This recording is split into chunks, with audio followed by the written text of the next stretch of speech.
Our starting point this morning, President Moon Jae-in called on his officials to deal with Washington's unfair trade measures by considering a drastic action, such as taking the matter to the World Trade Organization. Now, his remarks come as the U.S. mulls slapping huge import tariffs on South Korean steel. Our Moon Connyoung starts us off. Be bold and resolute in dealing with unreasonable trade protectionism.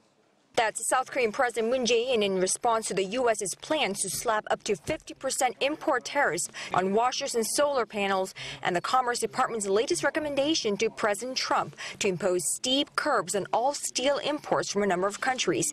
On that list, South Korea. At a weekly meeting with its top aides on Monday, the South Korean president kicked off the first workday following a long holiday weekend on a stern note against Washington's move to protect its manufacturers.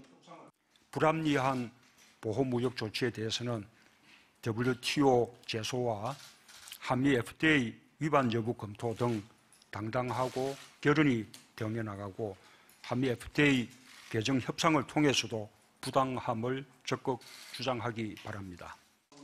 This is the strongest word yet from the South Korean president on the U.S.'s stepped-up efforts to protect its industries, and it came with a prescription seeking a fundamental solution to the nation's export structure.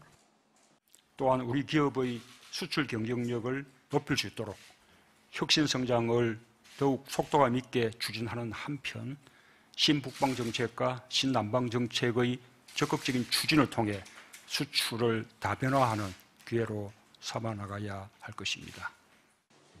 The new northern and southern policies or strategies introduced by South Korea's Moon Jae-in administration aimed at expanding economic cooperation and exchanges with nations to the north, Russia and Eurasian economies, and to the south, linking South Korea, Southeast Asian nations, all the way to India. The South Korean president's unusually tough orders regarding Washington's growing appetite for trade protectionism is noteworthy, as the country in question is a U.S., an ally key now more than ever, considering the change in dynamics involving North Korea. The Blue House, however, drew a clear line between security and trade affairs, saying the president is adamant on keeping the two issues separate. Moon Connyoung, Arirang News, the Blue House.